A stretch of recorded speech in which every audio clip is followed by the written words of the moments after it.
রাজ্যে হাওয়া বদল। আবহাওয়া দপ্তরের পূর্বাভাস অনুযায়ী 16 নভেম্বর রবিবার থেকেই রাজ্যের বিভিন্ন প্রান্তে তাপমাত্রার পরিবর্তন লক্ষ্য করা যাবে। হাওয়া বদলের সঙ্গে দক্ষিণবঙ্গ ও উত্তরবঙ্গ ঢাকতে পারে ঘন কুয়াশায়। বেশ কিছু জেলায় দৃশ্যমানতা 200 মিটার নেমে আসতে পারে।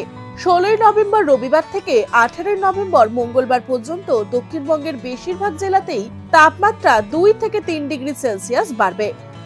বাতাসে বাড়বে জলীয় বাষ্পের পরিমাণও। উত্তরবঙ্গে আপাতত শুষ্ক আবহাওয়া, বৃষ্টির কোনো সম্ভাবনা নেই। স্বাভাবিকের তুলনায় তাপমাত্রা 2 থেকে 3 ডিগ্রি নিচে নামবে। আগামী 6 থেকে 7 দিন শীতের আমেজ চলবে উত্তরবঙ্গে। তাপমাত্রার বড় কোনো পরিবর্তন নেই।